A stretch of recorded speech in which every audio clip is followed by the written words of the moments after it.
Donc, moi, mon avis sur la défis, de façon générale, Pinel et autres, c'est très souvent, et des retours d'expérience que j'ai vus dans les dossiers de clients, des mauvais investissements. C'est-à-dire des choses que vous n'auriez jamais faites, des investissements que vous n'auriez jamais fait s'il n'y avait pas eu la carotte fiscale. En gros, quand on est redressé, il y a trois choses. Il y a l'impôt qu'on aurait dû payer, qu'on doit payer, ça c'est normal. Il y a des intérêts de retard et il y a des majorations. Les majorations sont pas les mêmes selon qu'on est de bonne foi, donc 10%, parfois on arrive à les faire sauter, mauvaise foi. Alors, on dit manquement délibéré, mais enfin, c'est globalement la même chose, Ouais. 40%. Il y a une grosse mode de la holding à l'heure actuelle, alors pas que pour de l'immobilier d'ailleurs, hein, beaucoup de personnes qui ont des startups, alors entre guillemets des vraies startups ou des nouvelles sociétés. Il y a une grosse mode de la holding. Alors là, Bonjour Caroline, comment tu vas? bonjour, très bien et toi? Très très bien, je suis très ravi de t'accueillir sur le podcast. Tu fais partie de ces acteurs de l'investissement dont on parle peu, mais dont beaucoup d'investisseurs ont besoin. Donc c'est vraiment, je pense, un épisode qui va être très intéressant parce que beaucoup d'investisseurs ont besoin d'un avocat fiscaliste et l'idée de l'épisode, hein, c'est de tourner autour de ça et voir qu'est-ce que tu peux apporter toi en tant qu'avocat fiscaliste. Est-ce que pour commencer, Caroline, tu peux te présenter, nous dire un petit peu rapidement ton parcours, d'où tu viens? Bah, écoute, merci pour ton accueil et avec plaisir. Alors, je suis Caroline Aupois, je suis avocate fiscaliste à Paris. Je suis fiscaliste depuis une quinzaine d'années et avocate fiscaliste en France depuis un peu plus de 12 ans maintenant. Voilà, donc en termes de parcours, à la base, j'étais pas une juriste, c'est-à-dire que j'ai fait une école de commerce, l'EDEC à Lille, et c'est au cours de mon école de commerce que j'ai découvert entre autres la fiscalité, et j'ai fait un master 2 de droit en parallèle, mais initialement, j'avais pas d'avocat dans la famille ou de fiscaliste dans la famille, voilà. Après ça, donc j'ai travaillé au Luxembourg chez Ernst Young. Puis je suis rentrée en France, j'ai passé le barreau, je travaille chez Francis Lefebvre, donc dans les deux cas des très gros cabinets. Comme souvent quand on vient d'école de commerce et qu'on ne connaît pas le milieu des cabinets d'avocats, en fait on connaît que les grands noms. Et après ça, j'ai été chassée. Alors au bout de 2 ans, on a les avocats dans ma matière, en tout cas tous, on a les chasseurs de tête qui appellent pas mal. Et j'ai Ok. été chassée pour rejoindre un tout petit cabinet, pour le coup, qui s'appelait Maison Eck, où il y avait 3 associés, une collaboratrice, moi, 2 assistantes, un stagiaire parfois. Voilà, dans lequel je suis restée 5 ans. Et après ça, je suis allée de plus petit en plus petit et je me suis installée à mon compte. Et ça fait Félicitations. 5 ans et demi. Donc voilà, donc je fais de plus petit en plus petit, mais je vais pas pouvoir faire plus petit que ça maintenant. Il va falloir repartir dans l'autre sens. Donc là, du Voilà. coup, t'es toute seule maintenant dans le Donc, cabinet? Ou t'as tes ouais, je collaboratrices? suis toute seule. Ok. Non, non, je suis toute seule. Je travaille beaucoup avec des confrères, des consoeurs, soit sur d'autres matières parce que c'est complémentaire en fait. Hmm. On peut avoir une problématique qui va être du droit du travail et de la fiscalité. On peut avoir une problématique qui va être du droit de la propriété intellectuelle et de la fiscalité. Ou on peut travailler à plusieurs fiscalistes aussi quand c'est un peu important comme dossier voilà, qui a besoin de beaucoup de bandes passantes. Donc je suis très entourée, mais je suis freelance en quelque sorte. Voilà. Ok. J'imagine que tu n'as pas eu besoin de faire de consultation pour savoir quelle structure choisir pour ton entreprise. Non, non, non, Tu non, t'es non. consulté toi-même. Je me suis consultée moi-même. Après, on dit parfois que les coordonnées sont les plus mal chaussées, mais en ce qui me concerne, pour le moment, je suis satisfaite. Donc, voilà. Ouais, trop bien. Voilà. Alors, ensuite, je crois que tu voulais parler un petit peu du rôle de l'avocat fiscaliste, à quoi il sert. Ouais, c'est ça. En Euh, fait, j'allais en faire la transition et j'allais juste ajouter un truc, c'est que bon, en tant qu'investisseur, moi, je fais partie de pas mal de groupes d'investisseurs divers et variés dans la région, même un peu plus loin et tout. Et en fait, c'est la raison pour laquelle j'ai fait appel à toi et que j'ai cherché un avocat fiscaliste pour pour intervenir sur le podcast, c'est que j'ai constaté que dans les réseaux d'investisseurs, il y a toujours un métier qui est recherché, c'est celui-là en fait. Je vois toujours des gens qui recherchent des avocats fiscalistes. Alors c'est souvent des investisseurs quand même avancés. Donc là, je m'adresse à mon audience qui, je sais, il y en a beaucoup qui sont débutants, d'autres avancés. Donc là, clairement, cet épisode, il va être plus adressé aux avancés. Mais les gens qui font en général de l'immobilier et qui ont un business à côté, souvent, ils vont avoir besoin tôt ou tard d'un avocat fiscaliste. Donc moi, j'aimerais que tu nous expliques déjà, c'est quoi le rôle de l'avocat fiscaliste, peut-être au sens large pour commencer, et ensuite peut-être qu'on zoome après sur quel est le rôle pour un investisseur et à partir de quand on en a besoin et pourquoi. ok. Alors, bah, le rôle d'un avocat fiscaliste, ça va être, alors c'est un peu de la palissade, mais d'accompagner des clients, donc potentiellement des investisseurs, sur leurs enjeux de fiscalité. Donc là-dedans, si on schématise, il y a trois grands axes. Le premier, c'est l'accompagnement en tant que conseil. Donc, bien entendu, quand je dis conseil en fiscalité, on pense de suite, hop, optimisation fiscale, payer moins d'impôts. Bien sûr qu'il y a ça.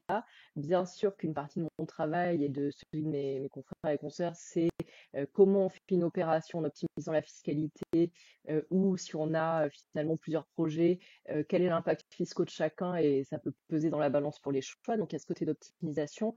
Mais avant l'optimisation, le conseil fiscal, c'est déjà la fiscalité, c'est compliqué. Donc, savoir à quelle source on va être mangé quand on fait une opération, c'est vraiment, et quels sont les éventuels leviers, les éventuelles barrières à franchir ou pas, conditions à respecter. Et c'est dans cette deuxième partie, quand on reste pas juste sur la situation donnée, mais qu'éventuellement on regarde si on peut faire varier des choses, que potentiellement on peut arriver à des optimisations fiscales. Mais déjà, donc toute cette partie conseil, c'est analyse des projets, quelle serait la fiscalité applicable, est-ce qu'on est sûr ou est-ce qu'il y a des doutes, des trous dans la raquette, et potentiellement, si on a le choix entre plusieurs scénarios, lequel on choisit, et pour optimiser, bah, optimiser c'est quoi? Ça peut être payer moins d'impôts, ça peut aussi être dormir tranquille. Donc voilà, en fonction de ce dont on est certain, ce dont on n'est pas, et des conditions qu'on est capable ou pas de respecter, il y a ça.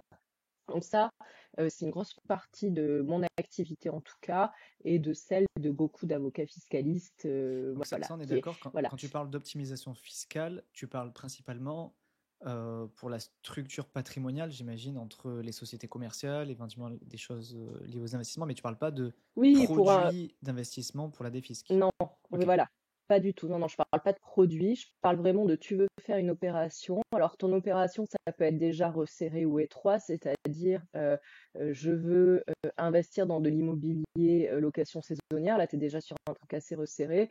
Ou je veux investir pour quelque chose que je pourrais transmettre à mes enfants. Là, tu es beaucoup plus large. Et donc, bon, Hmm. foncièrement, je veux investir pour transmettre un truc à mes enfants. Il y a plusieurs régimes différents selon que tu investis en bourse, dans l'immobilier, de quel type d'immobilier, etc. Donc voilà, tu peux partir. Mais l'idée, c'est d'avoir un projet, une opération où je veux développer ma boîte, où voilà, c'est pas du tout bon, bah, je vais aller faire du Girardin ou bien penser Du à Pinel, déclarer par ma femme exemple. de ménage pour récupérer l'économie d'impôt ou du Pinel ou autre chose. Voilà, c'est vraiment pas le produit, mais c'est voilà, parmi les options. Alors, ça peut être lié à un produit, c'est-à-dire que le Pinel, c'est par exemple un petit peu entre les deux.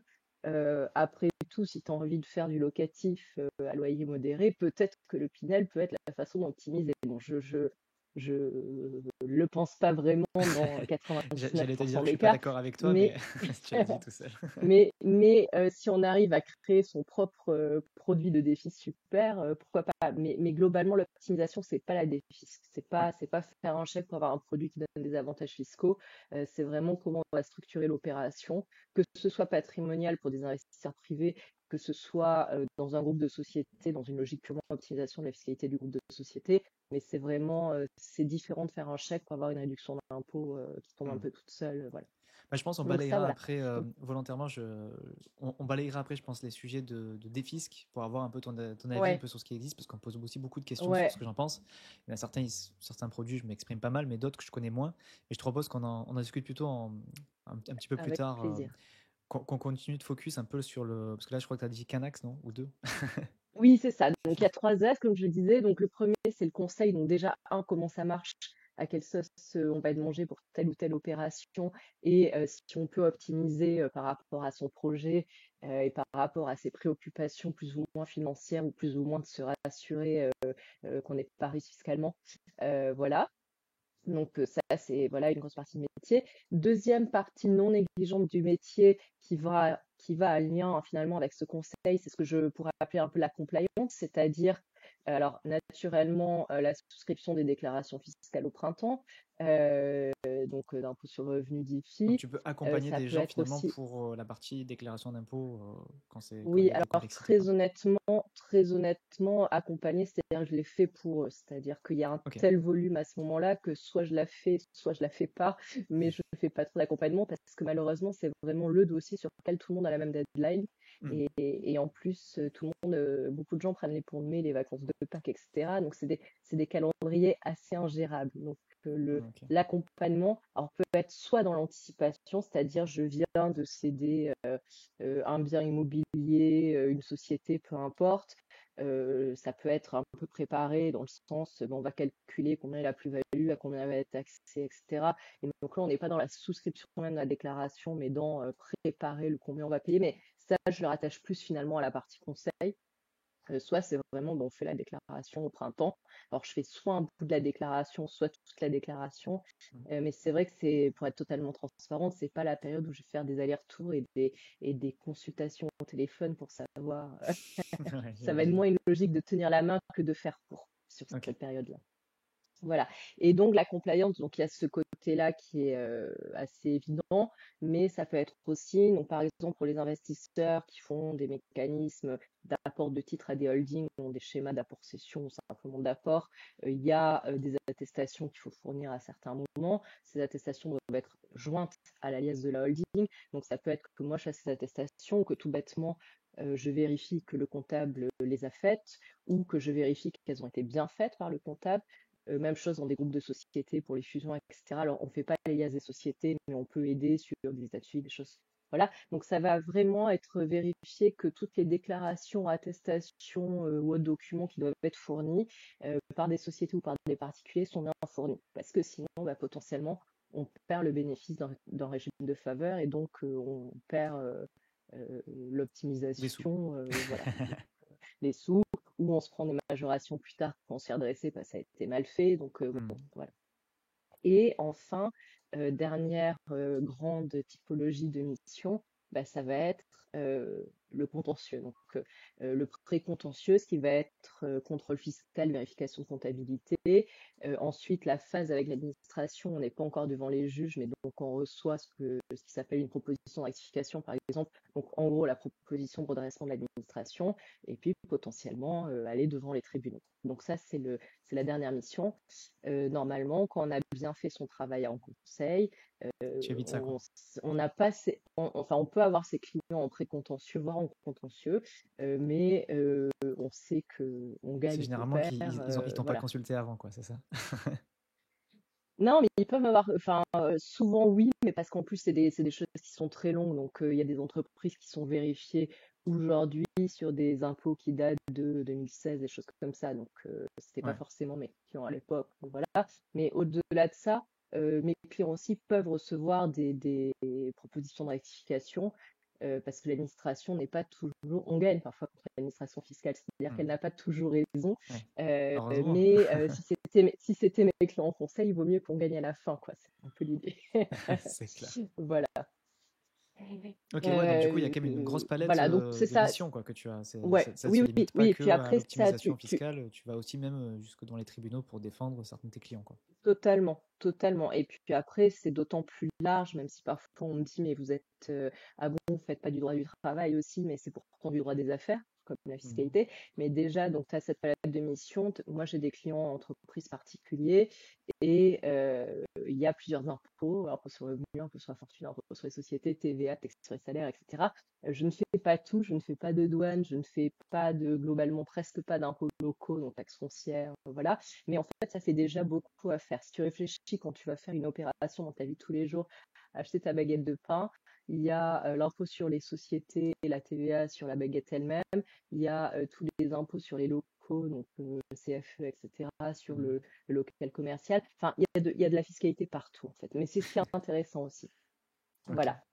Donc, Ouais, donc du coup, gros panel, trois gros axes de mission, sachant que du coup, si on zoome un peu sur ce qui va intéresser finalement les auditeurs, c'est principalement la mission 1 et 2. Alors, évidemment, ceux qui ont des contentieux, potentiellement la mission 3, mais mais alors, oui, oui, oui, oui et non, parce que tout ça rétroagit l'un sur l'autre. C'est-à-dire que quand je fais ma phase de conseil, mission 1, si j'explique pas à mon investisseur qu'il a telle ou telle déclaration ou attestation à fournir, mission 2, potentiellement il va perdre son avantage si c'est pas moi qui m'occupe de la compliance après, donc ça va pas. Et la mission 3, le contentieux pré-contentieux, c'est très utile alors il y a les jurisprudences qu'on lit, qu'on se forme, qu'on fait la veille, etc. Mais le fait d'avoir un petit peu l'habitude du contact avec l'administration, c'est aussi très utile pour pouvoir conseiller, pour savoir ce qui passe pas. Alors naturellement, ça évolue, puis on rencontre pas tous les dossiers, etc. Mais pour savoir comment on peut se comporter, ou est-ce que vraiment, si on conseille quelque chose à son client, on sait que ça va être vu, excuse-moi l'expression, comme du foutage de gueule par l'administration, ou est-ce que en fait, même si on sait qu'on a des chances de se faire redresser là-dessus, on sera de bonne foi. Donc en fait, tout ça est très lié. J'ai simplifié volontairement, voilà, mais il Hmm. n'y a pas vraiment une frontière aussi rigide qu'on pourrait le croire entre les Ce différents. que tu dis, c'est intéressant parce que j'ai souvent entendu dire que souvent l'administration fiscale reconnaît quand même la bonne foi. Que a priori, quand tu es quand même de bonne foi, souvent, alors je dis pas que tu le diras mieux que moi, hein, mais Mm. souvent en cas de contrôle fiscal ou en cas de même, je sais pas, de contentieux, a priori, quand tu es de bonne foi et que bah, tu fais en sorte de faire les choses bien, ou même si tu reconnais peut-être certains des torts, a priori, ils sont un peu plus indulgents que si tu fais un peu la tête de mule, quoi. Je le dis avec mes mots, mais Oui, est-ce que c'est un peu ce que tu constates aussi ou... alors oui et non, enfin oui. Alors déjà, c'est dans la loi de plusieurs manières, c'est-à-dire qu'il y a eu ces fameuses mesures, droit à l'erreur, etc., du contribuable. Bon, alors il y a beaucoup de com dessus et il faut pas trop croire qu'on a droit à l'erreur non plus, hein. Hmm. Et puis dans la loi, en gros, quand on est redressé, il y a trois choses. Il y a l'impôt qu'on aurait dû payer, qu'on doit payer, ça Hmm. c'est normal. Il y a des intérêts de retard et il y a des majorations. Les majorations sont pas les mêmes selon qu'on est de bonne foi, donc Hmm. 10%, parfois on arrive à les faire sauter, mauvaise foi, alors, on dit manquement délibéré, mais enfin, c'est globalement la même chose, Ah ouais. 40%, ou très mauvaise foi, et on a fait exprès de cacher sa mauvaise foi, par exemple ce qu'on appelle abus de droit, qu'on va faire des montages, etc. Là, c'est 80. Wow, ah ouais. Donc, sur le principe, 80% c'est sur ce qu'on aurait dans dû la... payer, c'est ça? Ouais, ouais, ouais. Ah ouais. Dans le principe, oui, c'est reconnu. Après, il y a des évolutions dans le temps. Il y a quelques années, jusqu'au Covid, même pendant le Covid, un peu après le Covid, on arrivait assez facilement à justifier qu'on était de bonne foi et à faire sauter des majorations de 10%, voire à amener des majorations de 40 à 10, etc. Hmm. Là, même sur des contribuables qui sont de bonne foi, souvent l'administration met d'entrée la majoration à 40%. Ah ouais. Et c'est relativement plus difficile. Alors, je te dis, ça fait 1 an et demi, 2 ans, relativement plus difficile de la faire sauter. Après, bon, c'est des périodes, voilà, et puis ça dépend des services. Et puis, quand effectivement on est de bonne foi, tout va bien. C'est juste dans des cas un peu plus flous, où est-ce qu'il s'est trompé pour de vrai, Hmm. Parce qu'il a fait exprès de se tromper. ou est-ce qu'il savait qu'il se trompait peut-être, voilà. Hmm. Mais ça dépend beaucoup des profils. Mais c'est vrai que nos clients à nous sont souvent quand même des profils avec des revenus et une surface patrimoniale assez importante. L'administration sait qu'ils sont potentiellement conseillés, même si c'est pas par un avocat fiscaliste, ne serait-ce que par un CGP ou un expert comptable. Donc, c'est quand même globalement plus souvent qu'elles considèrent ils sont peut-être pas totalement de bonne foi sur une erreur même erreur, mais commise par une personne qui a des tout petits revenus, mais qui a par exemple un petit immeuble qu'elle loue parce qu'elle a hérité de ses parents, etc. Peut-être que la même erreur sur des revenus fonciers passera mieux chez un contribuable avec une surface de revenus relativement faible que Hmm. Que sur sur un très quelqu'un gros qui a patrimoine, 25 ouais. appartements. Voilà, Hmm. parce que lui, il a 25 appartements, il a pu se renseigner pour savoir si c'était bien Hmm. ou pas ce qu'il faisait. Voilà. Ok, Mais ça rentre dans la bonne foi finalement. Donc, oui. d'accord. Donc oui, c'est pris en compte. Après, là, on constate un certain durcissement quand même. Ok. Ok, donc du coup, on a bien compris les grandes missions que tu peux, enfin, qu'un avocat fiscaliste. Alors je dis tu, mais évidemment, tu n'es pas la seule avocat Mm. fiscaliste Ouais, ouais. sur Terre. Et je précise d'ailleurs que cet épisode n'est absolument pas sponsorisé, hein. Je t'ai choisi toi parce que je te suivais un peu sur LinkedIn et bref, j'aimais bien ton discours. Euh, du coup, est-ce que tu peux nous dire pourquoi, enfin, en tant qu'investisseur, donc principalement, alors tu vas me dire d'abord quel type d'investisseur, mais pourquoi un investisseur ferait appel à un avocat fiscaliste? Dans quel cas? Est-ce que c'est forcément quand on fait de l'IMO et qu'on commence à vraiment avoir un gros patrimoine? Est-ce que ça peut être pour d'autres choses? Je sais pas moi, de l'investissement en bourse? Est-ce que c'est... Enfin, voilà, dans quel cas un investisseur qui est mon auditeur principal, hein, c'est pas j'ai pas enfin, je sais qu'il y a des Mm. entrepreneurs dans mon audience, mais je sais que la majorité sont plutôt des investisseurs, soit qui démarrent, soit qui sont avancés. Alors, dans quel cas un investisseur vient te consulter? Quels sont les cas les plus fréquents? Alors, oui, alors investisseur, c'est très large. Et en fait, investisseur, si on gère un petit peu, c'est toute personne qui se construit et ou gère son patrimoine, quel qu'il soit. Voilà. Donc, un investisseur peut avoir envie de venir me consulter finalement tout le temps, c'est-à-dire dès le moment où il va payer ou payer des impôts. Donc, ça, c'est Donc, le c'est-à-dire point de base.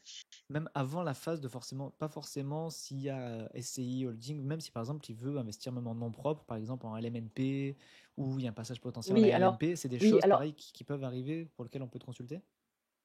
Oui, alors honnêtement, alors je vais après je reviendrai après, mais globalement, un des moments pour me consulter ou consulter un de mes confrères ou un expert comptable, voilà, c'est avant. C'est-à-dire que une fois que l'opération est faite, que l'immeuble est acheté, enfin notamment en immobilier, sur les titres, c'est un peu plus facile à bouger, mais notamment en immobilier, une fois que vous avez acheté en direct, que vous avez fait le prêt en nom propre, que vous avez fait le prêt à la banque, etc., c'est pas du tout impossible de le remettre dans une SCI ou dans une Mhm. SRL de famille, mais ça va coûter cher. Et potentiellement, la banque va pas être d'accord pour transférer l'emprunt, etc.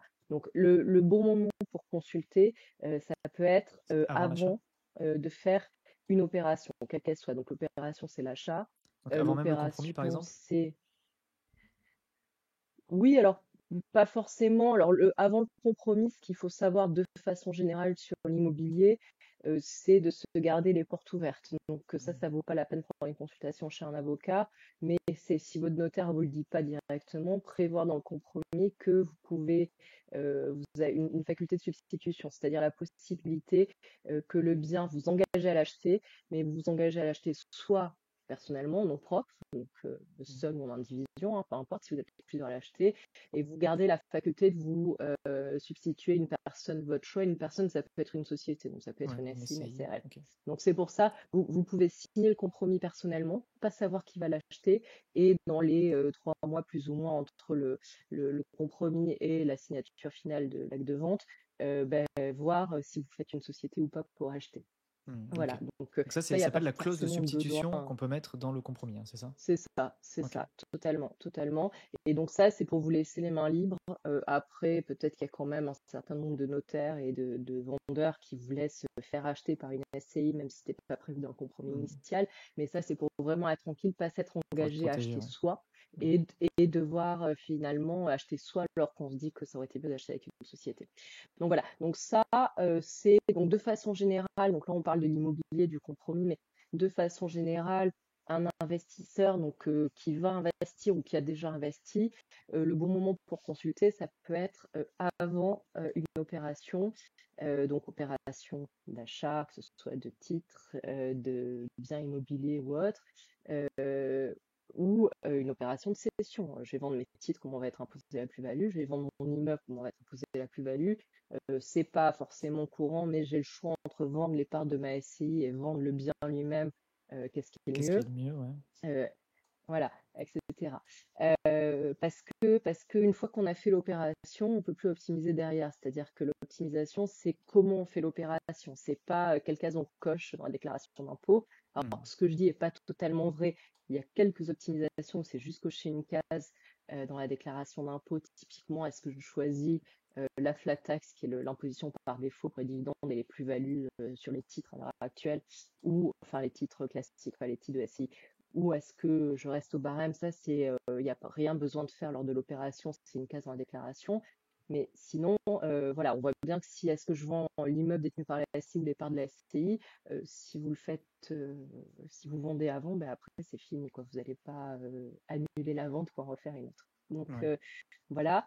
Après, donc ta question souvent, ce qui est sous-entendu, c'est en termes de montant, à partir de combien on va Mhm. voir l'avocat fiscaliste. Voilà. Alors, très honnêtement, il n'y a pas vraiment de réponse. La réponse, c'est un avocat, ça coûte relativement cher. Moi, par exemple, je facture 360 euros TTC avec la TVA de l'heure. Mhm. Il y a des forfaits, des choses comme ça, mais bon, ça, c'est le taux de base pour une Ouais. consultation.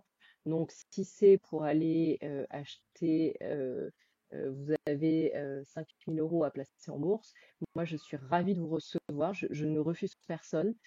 Par contre, peut-être qu'en fait, c'est pas optimal d'aller Ouais. dépenser presque 400 euros chez moi. Et voilà, c'est ce que je pourrais vous faire gagner. Alors, je ne pourrais pas vous faire gagner grand-chose sur ce volume de base d'investissement. On n'a pas de revenus ensuite, en Mhm. termes de fiscalité qui vient même sur ces revenus. Et au-delà de ça, voilà, ça ne couvrira pas le coût.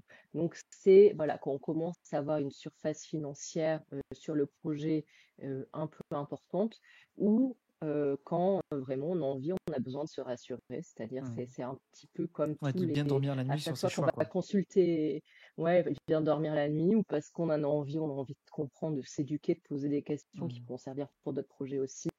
Voilà. Donc, de façon générale, Heu, pour l'immobilier, de l'immobilier locatif, ça peut valoir le coup dans tous les cas de prendre une petite consultation parce qu'on va être sur des investissements en minimum dizaines ou centaines de milliers d'euros et l'idée, c'est quand même que ça génère, des dizaines de milliers d'euros de revenus, Mhm. enfin Gagné par de recettes l'optimisation. de loyer, Mhm. au moins alors gagné par optimisation, pas tout de suite, mais au Mhm. moins sur les sur plusieurs années. C'est des investissements qui sont longs dans le temps et donc voilà, ça peut, même en étant modeste sur des petits projets, le fait d'avoir dépensé 300-400 euros pour comprendre comment ça va se passer, ça peut éviter des maux de tête et ça peut faire gagner, vu qu'on parle de, de, de revenus relativement importants, au moins quand on les additionne dans le temps, même si c'est un petit appartement qui rapporte pas Mhm. énormément, ça peut valoir le coup d'un strict point de vue économique aussi. Donc voilà, désolée pour la réponse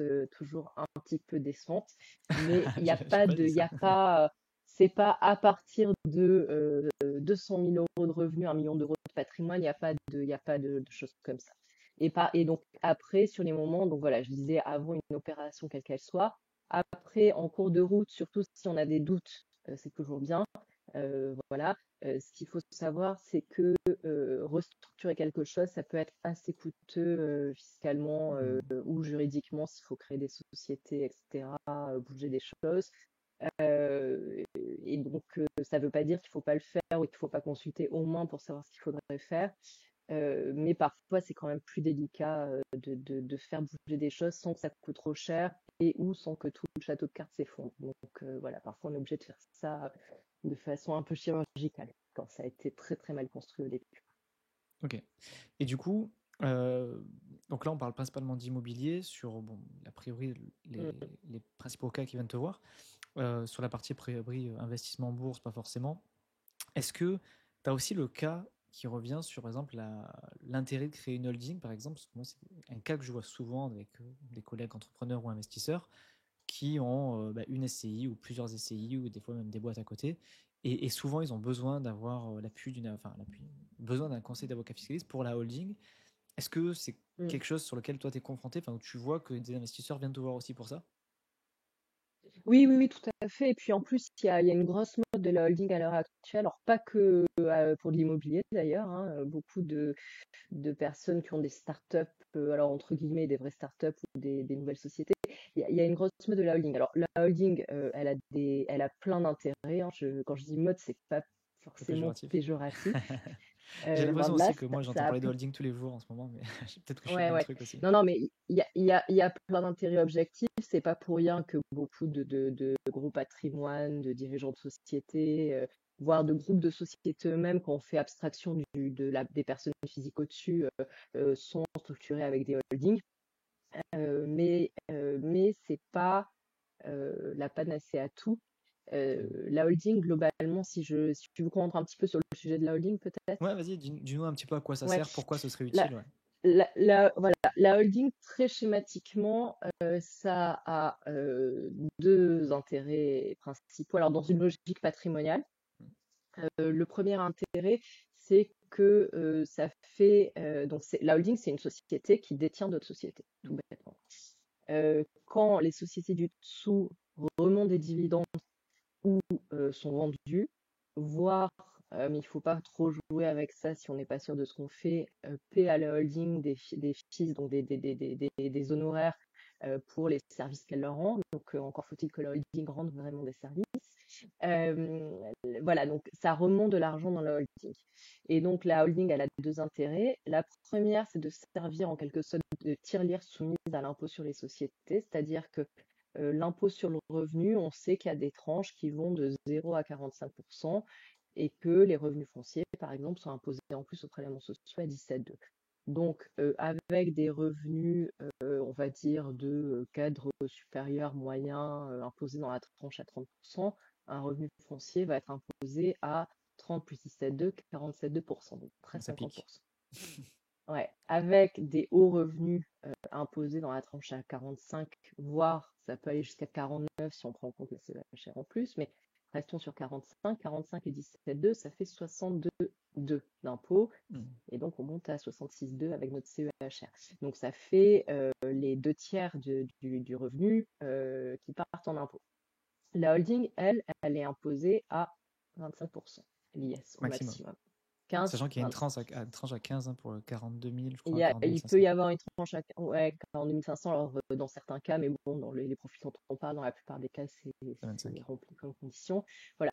Donc, la première idée, c'est voilà, d'encapsuler finalement l'argent dans cette tirelire où ça va être moins imposé. Et donc, si c'est imposé à 25, il reste 75 dans la poche sur 100 pour investir dans notre projet, tandis que si c'est imposé à 66%, ben, il ne reste que Plus grand chose. 34% pour investir dans autre chose. Donc, ça, quand on parle souvent dans les podcasts d'investissement, enfin dans tous ces sujets-là, on parle d'intérêt composé. L'intérêt, c'est bien, mais pour composer vite des intérêts, c'est bien que la base soit pas trop érodée par la fiscalité en dessous non plus. Donc, voilà un des intérêts de la holding.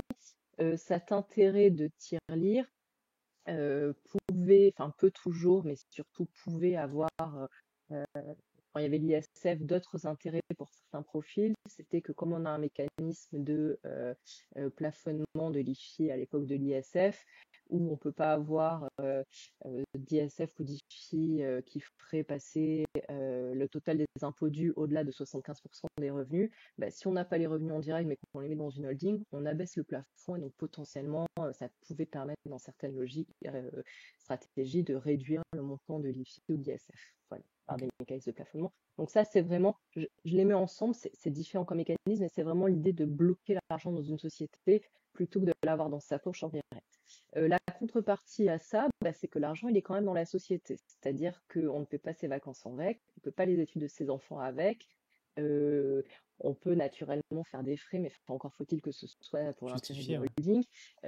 Voilà. Donc, ça va dépendre des profils d'investisseurs, mais c'est en ça que je dis qu'il n'y a pas vraiment de montant pour venir me voir si on veut faire une holding, parce que c'est la question, c'est pas combien je gagne, c'est finalement combien je veux pour mon train de vie. Est-ce que l'argent des locations, j'ai envie qu'il soit dans ma poche, même amputé de la fiscalité, parce que ça me servira à payer d'autres choses, par exemple pour des personnes un petit peu âgées, à compléter ma retraite, etc. Voilà. Ou est-ce qu'au contraire, en fait, j'ai pas du tout besoin de cet argent, même si je gagne pas forcément tellement, mais je trouve déjà mes besoins et ça me pose aucun problème de le bloquer dans la holding. Sinon, bien entendu, alors il n'est pas bloqué éternellement, on peut le ressortir sous forme de dividende par exemple, mais on repaie 30%, donc ça limite Mais beaucoup c'est ce que j'allais te l'intérêt. dire, moi. Ça, c'est un sujet Ouais.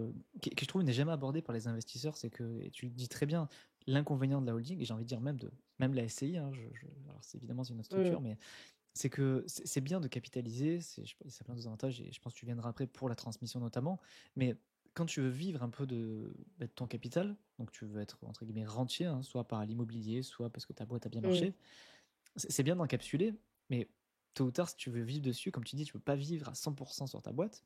Tu peux faire des frais, mais tu peux pas Oui, vivre à oui, 100%. l'idée. Mais tôt Ouais. ou tard, tu dois passer à la caisse quand même.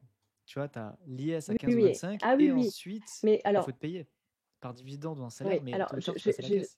je suis totalement d'accord avec ça et deux remarques là-dessus. Alors déjà, une holding qui va détenir des titres, on n'est jamais obligé de tout mettre. C'est-à-dire, alors c'est compliqué, c'est faire des business plans, c'est panaché, mais qu'on parle de part de SCI.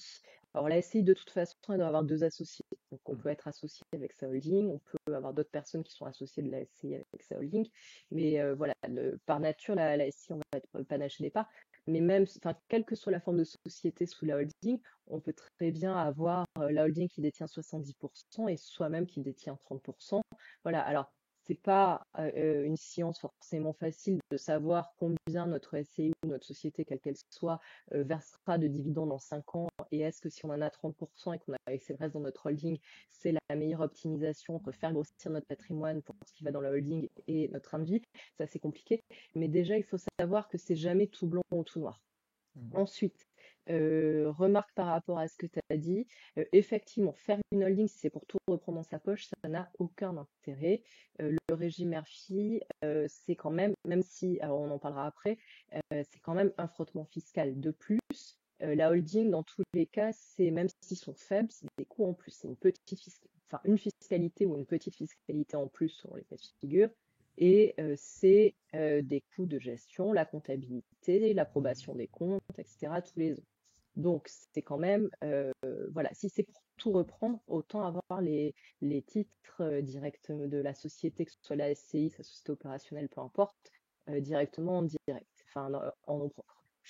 Enfin, ouais, en perso, sans holding. Et ensuite, deuxième sujet, alors c'est un peu moins un sujet d'immobilier, mais très souvent les gens ont à l'esprit la holding avec le régime Murphy, imposition des dividendes sur 5%.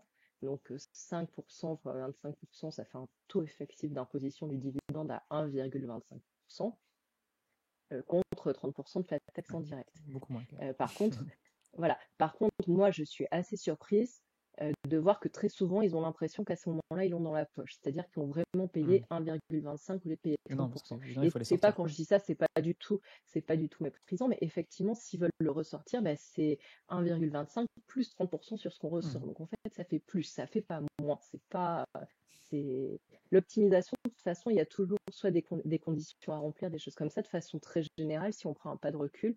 Donc vraiment, c'est le voilà, donc la holding n'est pas la bonne solution si vous voulez reprendre tout dans votre poche à plus ou moins brève échéance. Si Mhm. c'est à très long terme, si c'est je vais faire une holding maintenant, j'ai 35-40 ans et puis éventuellement je reprendrai tout à ma poche à la retraite, bien entendu, ça peut valoir le coup à étudier, mais ça peut valoir le coup. Mais si l'idée c'est de toute façon dans un délai de 5 ans, il faudra que je reprenne tout, c'est pas la peine de créer, gérer et puis fermer une Mm. holding. Dans la plupart des cas, on ne sait jamais, mais enfin voilà. Voilà, donc pas de holding si l'idée c'est d'avoir les choses sur son compte bancaire pour ses dépenses personnelles, pour acheter sa résidence principale ou secondaire, voilà. Et pas de holding non plus si finalement, alors c'est du gros doigt mouillé, mais on va dire que ça va vous coûter au moins 1 000 € par an si vous faites faire la compta et Mm. l'approbation des comptes par un expert comptable. Si elle vous fait pas économiser ça en impôts par an, Ouais, quel intérêt, bah, quoi. ça vaut pas le coup. Mm. Voilà. Donc si Après, vous avez déjà, ouais, je vais un petit peu, enfin, pas contre ce que tu dis, mais je vais un petit peu en faveur de la holding. Je dis ça parce que je suis aussi concerné à titre perso, parce que je me pose pas mal de questions. mm, Est-ce qu'il n'y a pas aussi un avantage sur le fait de cloisonner aussi les activités? Par exemple, tu vois, tu as ta SCI d'un côté, peut-être ta société commerciale de l'autre, et tu n'as peut-être pas envie de tout mélanger parce que tu as des associés sur un truc et l'autre, et tu as peut-être envie d'investir ton patrimoine sur, je sais pas, en bourse, un CPI, mais avec de la trésor qui dort. Est-ce que dans ces cas-là, tu mm. vois, remonter sur une holding pour investir sur le long terme, est-ce que ça peut être intéressant vraiment pour cloisonner l'activité, malgré les frais que ça engendre? Oui, alors oui et non, enfin non. Le deuxième, le deuxième avantage de la holding, j'avais commencé, enfin j'avais dit que j'en avais deux, je pense, mais je l'avais pas parlé. Alors c'est pas de cloisonner, on va y revenir, mais c'est de faire circuler de l'argent. C'est-à-dire premier avantage, donc la tirelire, comme on disait, Mm. où on n'a pas les conséquences de l'imposition en direct, voilà, mais les conséquences de l'imposition dans une holding à l'IS avec des taux plus faibles, etc., et des mécanismes de plafonnement. Deuxième avantage, faire circuler, c'est-à-dire qu'il est possible qu'on ait une holding de faire remonter l'argent dans la holding où il n'est pas trop imposé et de le réinjecter dans une autre société qui est sous la holding en compte courant d'associés ou en augmentation capital éventuellement. Donc c'est ça l'intérêt. L'intérêt, c'est de faire circuler. Pourquoi je dis que l'intérêt, c'est pas de cloisonner?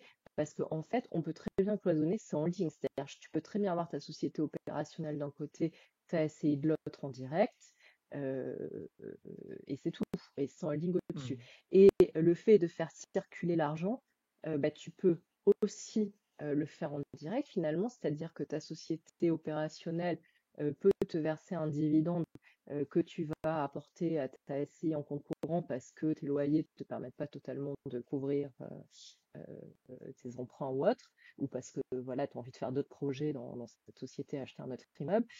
Mais bah, comme on le disait, il n'y a pas le jeu de tirelire de la holding. Donc au lieu de payer potentiellement 1,25% d'impôt grâce au régime RFI sur les dividendes remontés par ta société opérationnelle à la holding et donc de pouvoir remettre 98,75 dans la SCI, bah, toi, tu auras payé 30 de flat tax, donc tu n'auras plus que 70 à remettre. Donc l'intérêt de la holding, c'est plus de faire circuler Hmm. que de cloisonner. Il n'y a pas besoin de la holding pour cloisonner. Ok. Voilà. Mais même si tu... Là, je parle vraiment d'investissement patrimonial long terme. Tu vois, si par exemple, tu as Mm. une société commerciale qui tourne et une SCI qui tourne, donc tu as que l'IMO. Si, je sais pas, tu veux investir voilà, en bourse, je sais pas, en SCPI ou des choses comme ça, avec de l'argent qui dort, tu vois, plutôt que de la mettre sur ta société commerciale, est-ce que c'est une bonne raison, tu vois, de le mettre à part? Parce que, je sais pas, moi, en cas de souci juridique sur une des parties ou pour quelque autre raison, est-ce que ça a un Oui, intérêt alors, selon toi? oui, pour rester sur le cloisonnement, c'est-à-dire on n'a pas forcément besoin de la holding. C'est-à-dire que cet argent, il doit sortir de la société commerciale d'une façon ou d'une autre pour que justement, bah, ça soit plus dans la société commerciale. Alors pourquoi? Où est l'intérêt de ne pas l'avoir dans la société commerciale? Bah, comme tu le disais, s'il y a un problème, si l'activité s'arrête, si tu as un créancier Ou ou tu un veux même client vendre qui la te fait un boîte, tu vois? procès, voilà. Ou si tu veux vendre la boîte, si ta boîte a son actif, quand tu veux la vendre, elle a 36 000 investissements à gauche, à droite, etc. Ton acquéreur, il n'a pas forcément envie de racheter tout ça. Il va Mhm. racheter en gros le fonds de commerce et ce qui va avec. Mais donc voilà, donc oui, le fait de cloisonner, ça fait tout à fait du sens. Après, la holding, voilà, son rôle, c'est pas de cloisonner, son rôle, c'est de faire Faire circuler circuler, l'argent. ouais. Donc, les deux vont de pair, c'est-à-dire que naturellement, quand tu as 98% pour arrondir de ton dividende de la société opérationnelle qui est réinvestissable grâce au fait que tu as une holding, Mhm. c'est mieux pour se constituer un patrimoine que bah, si tu n'en as que 70% dans ta poche. Ça, il n'y a aucun doute. Mais c'est vraiment faire grossir le patrimoine, en fait, grâce au fait qu'on a une fiscalité IS plus faible. C'est Mhm. pas tellement cloisonné en soi-même, tu n'as pas besoin de la holding. Et ensuite, sur le cloisonné, moi j'ai quand même une petite remarque, on ne va pas rentrer dans les détails, mais faites attention quand vous avez plusieurs sociétés, donc société commerciale, d'exploitation, société qui a l'immobilier, par exemple, la holding, éventuellement d'autres sociétés, peu importe, que les liens entre elles soient la même chose que ce que vous feriez avec des tiers. C'est-à-dire qu'en gros, si vous avez une SCI, une société d'exploitation commerciale, votre SCI, elle loue le bien immobilier à la société commerciale au même prix, Oui, alors, voilà, à peu pas près, c'est pas une abusé, quoi. science exacte, ouais, mais non, mais de toute façon, c'est pas une science exacte, mais au même prix qu'elle le louerait à quelqu'un avec Mhm. lequel elle n'a aucun lien. Sinon, alors d'un point de vue fiscal, il y a des redressements, des actes Bien anormaux sûr. de gestion, enfin des choses pour redresser, mais au-delà de ça, sur un point de vue plus, ce qu'on parlait du fait de séparer, on peut avoir en droit des affaires, droit commercial de façon, des sociétés de façon plus générale, euh, le- des difficultés ou si on doit déposer le bilan de la société commerciale, on va servir aussi chez la SCI parce que de toute façon, il y avait une espèce de communauté d'intérêt entre les deux vu que Mhm. la SCI louait deux fois en dessous, au-dessus du prix du marché. Donc vraiment, il faut être clean, que ce soit pour protéger son patrimoine ou que ce soit pour pas avoir de redressements fiscaux sur ces sujets-là. Ok. Parce que c'est vrai que c'est un sujet qui revient quand même souvent. Je sais que bah, des gens qui sont dans ce cas-là Mm. avec une société commerciale et une SCI, ils peuvent avoir tendance un peu à pas louer au Oui, prix du marché pour que ça aille dans leur c'est intérêt, ça. quoi, et que ça aille dans l'intérêt d'une des Oui, deux oui. boîtes, quoi. Non, non, vraiment, vraiment, il faut faire au Faut être prix du très, très clean marché là-dessus, quoi. ou, ouais. Ou alors pour des SCI qu'on a en direct, la SCI peut louer gratuitement à ses associés. Euh, alors, ses associés ou un de ses associés. C'est-à-dire qu'on peut très bien avoir une maison de campagne, une résidence principale ou autre qui est détenue par une SCI entre tous les membres de la famille, et puis c'est seulement une des personnes, le petit-fils qui habite dans l'appartement, la grand-mère qui habite dans la maison, voilà, et sans payer de loyer. Mais sinon, alors dès qu'on a une société IS ou dès qu'on a un loyer dans une SCI transparente à l'IR, il faut que ce soit un loyer de marché, pas au-dessus ni en dessous de façon anormale. Ok. Du coup, j'aimerais qu'on change un peu de sujet et qu'on parle un peu, tu vois, du sujet qu'on avait parlé en début d'épisode sur les placements de défisques, parce que du coup, tu es avocat Mhm. fiscaliste, même si tu ne vends pas, je pense, pas de placement de défisques. J'aimerais avoir un peu ton avis. Tu as vu que t'as... Moi, ce que j'aime bien finalement chez les avocats, c'est que vous avez un mode de rémunération qui ressemble au mien, tu vois, où tu factures que de l'honoraire. Et à moins que je me trompe, hein, tu me diras si je me trompe, mais je pense que tu ne touches pas de rétrocommission quand tu orientes quelqu'un sur un produit. C'est bien ça, c'est bien le cas? Oui, oui, alors c'est bien le cas. Et puis au-delà de ça, moi, je n'oriente jamais personne sur un produit. C'est-à-dire que Tu présentes les solutions. potentiellement, je leur dis, ouais, potentiellement, je leur dis, bah, par rapport à ce que vous me dites, un contrat d'assurance vie serait très bien, au hasard, hein, mais je vais pas leur dire que c'est le contrat machin de chez Allianz ou le contrat bidule Mhm. de chez CNP Assurance. C'est vraiment, je conseille une catégorie de produits en Ouais, fonction et pas de justement des règles courtier. fiscales, des montants, etc. Mais en fait, mais au-delà de ça, voilà, je ne conseille pas un courtier un produit lui-même. Et puis la réalité, c'est que c'est un autre métier que de savoir lequel a les meilleurs Mhm. rendements, lequel est en Ça, c'est mon rôle, ça action plutôt. américaine, française, autre Voilà. chose. Voilà, c'est pas mon métier. Donc je conseille une typologie de produits, voire Ouais, un panachage de typologie de produits si nécessaire, mais je ne vais pas conseiller un contrat plutôt qu'un autre. ok. Et du coup, voilà, Voilà. vu que tu factures de l'honoraire, Mm. je trouve ça intéressant parce que ben, ça permet aussi d'être objectif, tu vois, quand tu parles, même si voilà, je sais que c'est pas ton cœur de métier, le placement, mais enfin, je suis curieux de savoir un petit peu ton avis sur les produits des fiscs dont on entend le plus souvent parler, donc notamment le Pinel. J'ai fait un épisode dédié, ouais, un petit moment maintenant, où voilà, j'expliquais pourquoi je n'aimais pas le Pinel. Je pense que la plupart des investisseurs IMO avisés le savent, mais je suis curieux d'avoir un peu ton avis sur le Pinel et d'autres placements de défis qu'on entend souvent parler, et surtout sur le Girardin. Je suis assez souvent questionné sur le Girardin. Mm. Moi, alors, je ne sais pas si tu es une spécialiste, je ne suis pas certain, mais j'aimerais un peu ton avis là-dessus, tu vois, ce que tu en penses, des gens qui ont fait ces investissements, quel est leur retour, est-ce que globalement ils sont satisfaits, et puis si tu as d'autres après d'idées de placement de défis, que je suis aussi curieux d'avoir ton avis. Ouais. Ouais. Alors, moi, je travaille très peu sur ces produits-là. Et globalement, alors là encore, c'est pas du tout pour être snob, mais alors j'ai des clients qui en ont, mais c'est très très loin d'être la majorité. C'est-à-dire que dit de façon un petit peu, c'est pour ça que je disais je veux pas être snob, mais dit de façon un petit peu violente, les gens très riches ne font pas de défis, font de l'optimisation. Ok. Non, mais c'est Voilà. intéressant ce que tu Et dis parce que c'est pas parce que je leur dis de pas en faire, hein. hmm. C'est Ah, mais pas parce c'est qu'ils sont super capables de intéressant ce faire que des tu trucs dis, par mais intelligence, tout ça. c'est là où Mm. aussi on voit l'éducation financière, peut-être des gens un peu plus fortunés, parce que moi, moi je vais peut-être, je suis désolé, je vais être un peu plus cru que toi, hein, mais moi j'ai l'impression que le Pinel c'est quand même un peu un piège à con, hein. Je suis désolé pour ceux qui sont tombés dedans, mais Mm. je sais que certains vont dire oui, mais moi c'était rentable et tout, mais enfin, moi je le vois dans les missions d'accompagnement que j'ai, 95% des gens qui ont fait un Pinel, ils sont pas satisfaits, ils ont perdu de l'argent. Et j'ai l'impression que quand on est débutant en investissement, ou que voilà, on construit son patrimoine, ou qu'on est quelqu'un de la classe moyenne, hein, qui est clairement mon cas et le cas de la majorité de mon audience, Mm. on est souvent attiré par la défisque, par la carotte fiscale, mais on oublie en fait quel est le rendement net après fiscalité.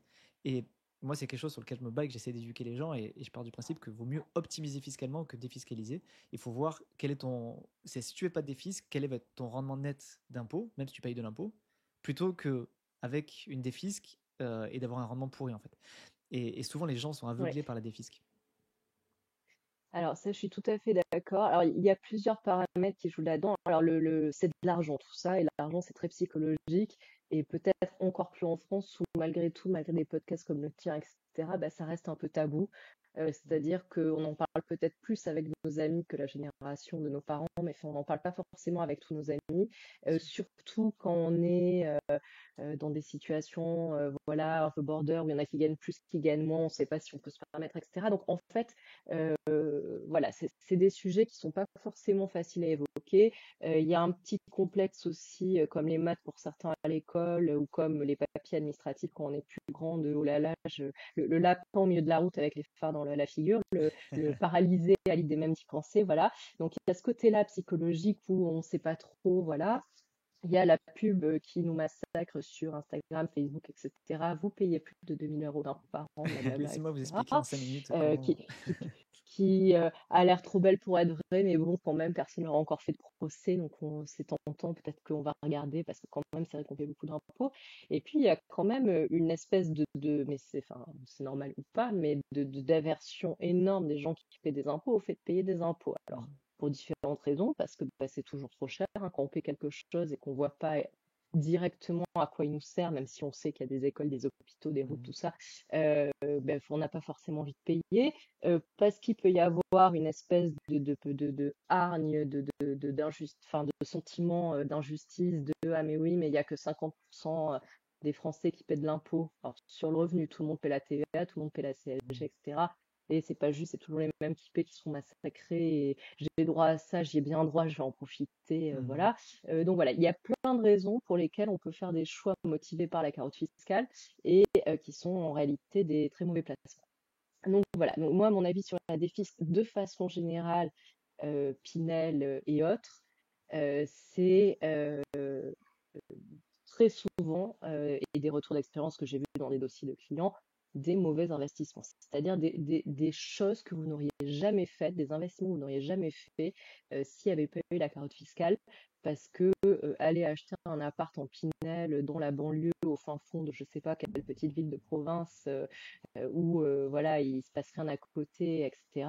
Bah, vous saviez qu'en le payant 120 000, c'était trop cher. Et d'ailleurs, c'est un cas réel, hein. Et la dame, quand elle a revendu 60 000. Donc en fait, même si elle a eu de l'économie d'impôt grâce à son Pinel, Elle a elle y a perdu de l'argent à la totalement fin. perdu. Et je parle même pas, je parle de la plus-value, enfin du prix d'achat plus Ouais, ouais. vente. Je Tu parle même comptes même pas pas du après fait qu'elle les a eu autres des impôts qu'on t'a contraintes mis, enfin, sur les locataires. ouais, les loyers Ouais, non, mais maximum. je parle pas d'impôts, je parle vraiment économique, le fait que les loyers sont encadrés, donc elle aurait pu avoir des meilleurs loyers avec des meilleurs profils de Mm. dossiers, etc.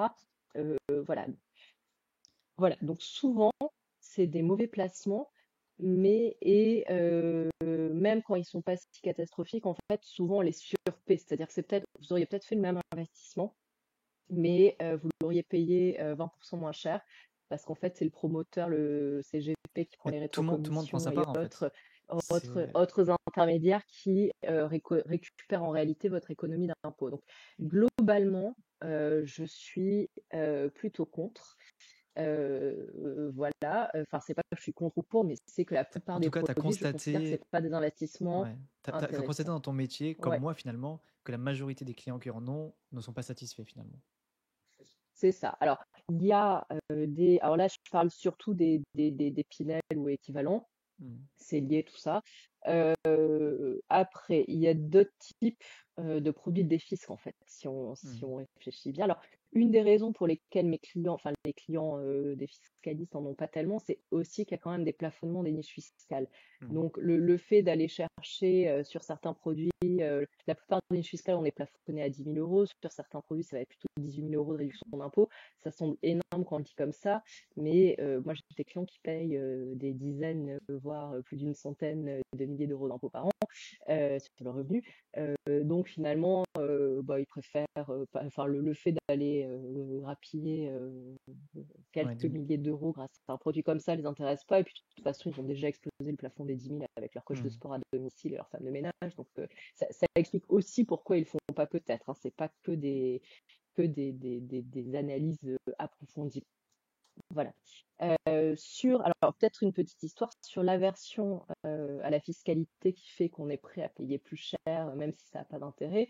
Moi, j'avais un client qui, tous les ans, défiscalisait son ISF en faisant un don. Donc, il me faisait calculer le montant de l'ISF, l'impôt sur la fortune, Mm. à l'euro près. Et il faisait le don qu'il fallait à l'euro près aussi pour effacer totalement son ISF. Or, on n'a que 75% du montant du don, enfin que 75, c'est déjà beaucoup, Mm. qui est déductible pour l'ISF, c'est 66% souvent pour l'impôt sur le revenu. Voilà, donc en fait, volontairement, il payait plus que nécessaire à une association de son choix, plutôt que de payer de l'impôt. Mais il payait pas trop non plus, c'est-à-dire Mm. qu'il n'aurait pas fait un don énorme en sachant que ça couvrirait largement. Donc il y a vraiment chez certains, on l'approuve, on le désapprouve, peu importe, ou on a le droit de pas avoir d'avis sur le sujet comme c'est mon cas, il y a vraiment chez certains une telle aversion à l'impôt qu'ils sont prêts, leur optimisation, c'est de payer plus pour pas payer d'impôt. Ouais, Et ils donc, préfèrent donner de l'argent à une après tout, association avec oui, 25% de plus plutôt que de le donner à l'État, quoi. C'est ça. Mais bon, après tout, alors c'est des stratégies qui marchent bien sur un Pinel quand même, mais après tout, tu peux te dire que tu as envie de faire de l'immobilier avec moins de fiscalité, pourquoi Mhm. pas. Mais bon, c'est quand même, on voit qu'on est sur des logiques non économiques, non rationnellement Ouais, économiques, qui sont mais qui pas, sont ouais. rationnelles pour autre chose. Voilà. Après, donc sur la défisc, donc je vais revenir au Girardin, je Ouais, l'oublie j'allais pas, te relancer sur Girardin, ce mais qui m'intéresse ouais, plus. ouais, ouais, t'inquiète. Mais on a d'autres types de dépenses qui sont de la défisc, c'est-à-dire les dons, les femmes de ménage, etc. C'est de la défisc. Et pour moi, le Girardin, donc j'y arrive, c'est plutôt ça. C'est-à-dire que le Girardin, c'est pas un investissement. Même si Mm. on parle d'investissement C'est un fond Girardin, perdu, quoi. à la fin, ouais, à la fin, t'as rien. C'est à fond perdu. Si ça marche bien, t'as payé 100 et t'as à peu près 125 d'économie d'impôt, donc c'est très bien, ça marche, Mm. voilà.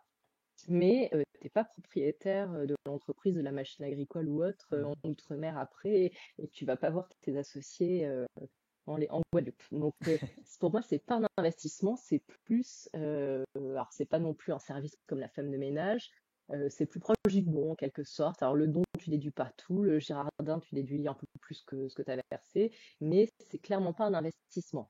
Donc ça, il faut l'avoir à l'esprit Mm. quand même que on n'achète pas quelque chose, même si ça prend de la valeur dans le futur, on n'a rien.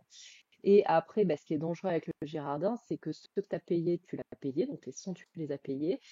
Si les commercialisateurs du programme, les sociétés qui sont là-dessous, etc., ne respectent pas les conditions, bah, tu perds tes 125 d'économie d'impôt. Donc, Mm. au lieu Tu de peux tout gagner perdre, quoi. 25, tu as perdu 100 et puis potentiellement, tu as des majorations sur les 125 que tu avais déduits et que finalement, on te redemande derrière. Voilà, donc pour le Girardin, contrairement au Pinel, bah, c'est purement de l'économie fiscale, donc il n'y a pas de question si c'est un bon ou mauvais placement, puisque Mm. c'est pas un placement en réalité. Ouais, Mais pour le c'est plus vu comme un Girardin, don vérifiez finalement. bien. C'est comme si tu donnais de l'argent avec l'espoir de récupérer plus que ce que tu Oui, as donné, quoi. oui, mais enfin, c'est présenté comme des investissements, donc c'est pour Mm. ça que je le martèle, ça n'en est pas. Et pour Girardin, vérifiez bien que vous passez par des compagnies reconnues, Attends, voilà, il y en a pas sérieuses, 36 en France, etc. je crois, hein. Il y en a qu'une qui est C'est vraiment ça, réputée, je c'est crois. ça. Donc, non, mais bon, il y en a Parce que j'ai entendu beaucoup d'arnaques qui sont aussi sur le totalement sujet, hein, inconnus au donc bataillon. Ouais, il y a eu des arnaques, puis il y a tout bêtement sans que ce soit vraiment des arnaques, des conditions qui n'ont pas été vraiment remplies. Et puis il y en a eu, pour le coup, c'est marrant parce qu'il y en a eu il y a quelques années, il y en avait une où il y avait sur la liste, on défendait pour le redressement, etc. On avait la liste des personnes qui avaient souscrit dans le cadre de ce programme-là, et il y avait à peu près tout le showbiz français dessus. Donc tu te dis, ça a été commercialisé par une ou deux personnes qui sont allées voir toutes les stars en leur demandant de leur présenter leurs copains. Donc c'est pas excuse-moi encore pour la familiarité, mais l'idiot forcément du coin uniquement qui se fait attraper, voilà, mm. des personnes qui ont une certaine surface financière, qui ont des gens pour les conseiller si elles souhaitent, etc. Peuvent aussi se laisser embarquer. Alors je ne sais pas qui avait vérifié quoi ou pas, mais dans des projets, c'est pas une bonne idée. Mm. Voilà, donc le Girardin, mon avis, ça j'ai quelques clients qui en font, effectivement ça marche pour la déficit, mais faites attention Ouais, c'est pas sans risque, à quoi. ce que la société qui vous commercialise soit connue du bataillon et n'ait pas une mauvaise Mm. réputation. Et enfin, on a un autre produit qui peut être un produit déficit que je mettrai peut-être un petit peu à part, qui va être le PER, les Mm. investissements, les placements pour la retraite.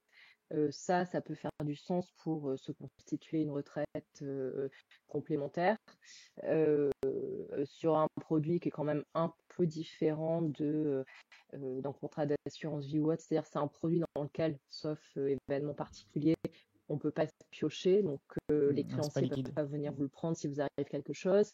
Et vous n'allez pas le dépenser sur un coup de tête pour payer des vacances, un mariage à Las Vegas ou je ne sais pas quoi.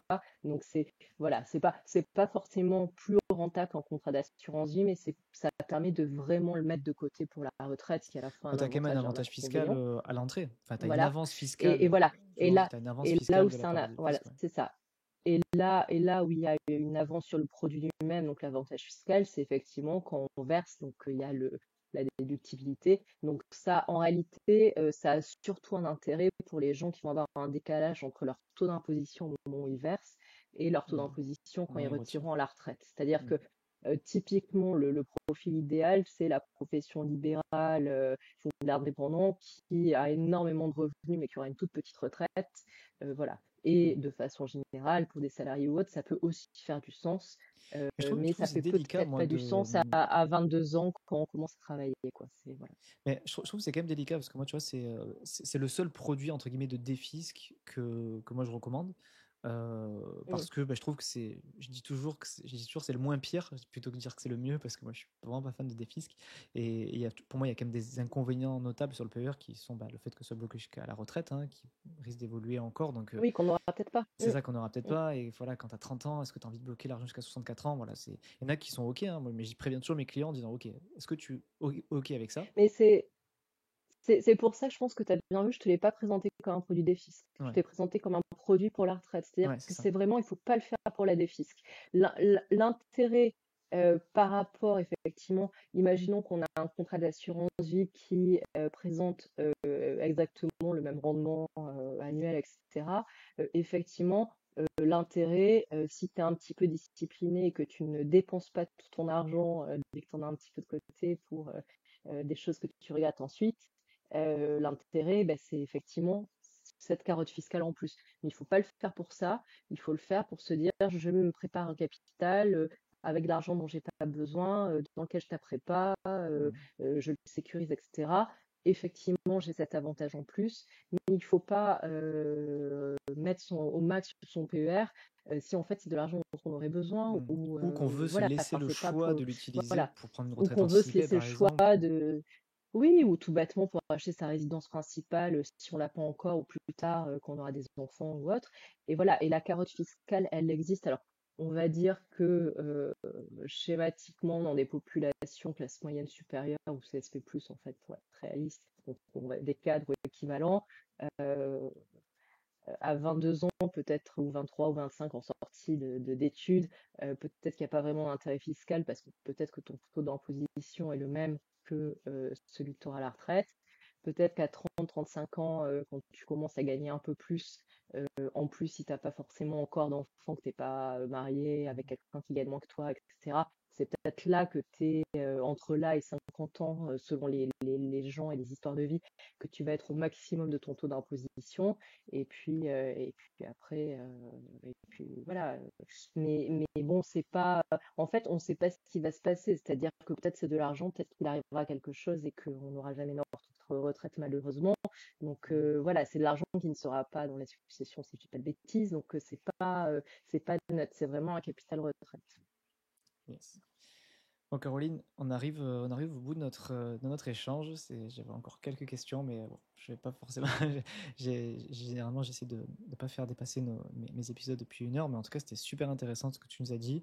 Tu nous as donné quand même beaucoup de valeurs, beaucoup de petits tips, que ce soit sur l'IMO ou même sur les placements en général, hein, sur la partie optimisation fiscale et des petites erreurs à ne pas faire. Donc, merci beaucoup pour ton temps bah, et la valeur que tu nous as apportée. Je sais pas si tu as quelque chose à rajouter sur ce qu'on a dit, si tu as envie de rajouter une dernière chose, et aussi ben, où est-ce qu'on peut te retrouver, si les gens ils veulent faire appel à toi ou te suivre quelque part, où est-ce qu'on te retrouve? Bah écoute, merci beaucoup. J'ai pas vu le temps passer, c'était sympa. Non, alors j'ai pas de remarques particulières. En gros, l'idée c'est que ce soit d'essayer de poser les choses de façon rationnelle tout le temps. C'est-à-dire, est-ce que je vais voir un avocat ou pas? Bah, c'est finalement caler mon enjeu, hein. Si mon enjeu c'est Mhm. 200 euros, c'est pas la peine d'aller voir un avocat. Alors là, je caricature, mais voilà, si je suis pas prêt à investir et c'est pas pour le faire en mode coach à l'américaine, Mhm. investissez sur vous, vous le retrouverez au centuple, etc. Mais on fait pas de magie. Donc on optimise réellement, on fait réellement mieux. Mais s'il n'y a pas de base pour travailler, on va pas créer de l'argent de façon magique. Donc Mhm. que ce soit sur ça, que ce soit sur les produits dans lesquels on investit, est-ce qu'on fait une holding ou pas, pareil, des questions un petit peu d'est-ce que c'est un intérêt de le faire au-delà des mécanismes fiscaux. Est-ce que la structure elle-même n'est pas trop lourde par rapport à Mm. mes revenus, etc. Pareil pour tous les produits divers et variés, Pinel, etc. Est-ce que je comprends de quoi on parle? Est-ce que c'est un investissement que je ferais s'il n'y avait pas la carotte fiscale? Et à la limite, ça peut aussi valoir pour du LMNP, c'est-à-dire qu'à l'heure actuelle, on n'en a pas parlé, mais Je on a voulais un en parler du rapport LMNP, d'Anaïs mais Lever qui est sorti. mm. Ouais, on a un rapport qui est sorti. Alors, on ne sait pas où on va, pour dire les choses de Mm. façon très rapide. Et ça sent pas très bon en tout cas, Mais hein. bon, il se peut que ça soit rien du tout, il se peut que ça soit fortement modifié et réaligné sur le foncier. Donc, en fait, quand on a fait, et c'est le cas de beaucoup de monde, un investissement dans le LMNP par le passé, si on l'a fait uniquement avec des scénarios de c'est super parce que fiscalement ça va, il n'y a rien à payer, potentiellement on va avoir une douche froide dans les années qui viennent. Ou peut-être pas, j'en sais rien. Mais est-ce que ça Mais va donc être voilà, ne pas rétroactif? faire. Tu sais ça, si d'après ce qu'il dit, ça va être rétroactif? Parce que moi je trouverais ça super injuste, tu vois, qu'ils changent les règles en cours du On, jeu. on, on sait, on sait pas parce qu'en fait on sait pas ce qui va se passer. En gros, donc a priori, ce qui est proposé à l'heure actuelle, c'est pas rétroactif. Et pour les biens qui sont déjà loués, qui ont été achetés, qui sont déjà loués, il y aurait peut-être, alors c'est purement un rapport, c'est même pas un projet de Mm. loi, un mécanisme de transition de 3 à 5 ans. Après, le rapport en question, donc comme je disais, c'est juste un rapport, c'est pas un projet de loi. Il y a plusieurs scénarios différents. Donc, en fait, on ne sait déjà pas, même si c'était une de ces choses-là qui était choisie, lequel serait choisi exactement. N'oublions pas que ça a été commandé par le précédent gouvernement. Donc, voilà. On ne sait pas ni ce qui sera dans le projet de loi, ni ce qu'il y aura comme amendement, ni ce qui sera voté, encore moins. Voilà. Mais effectivement, l'idée, c'est de, en gros, aligner sur le foncier, supprimer les amortissements.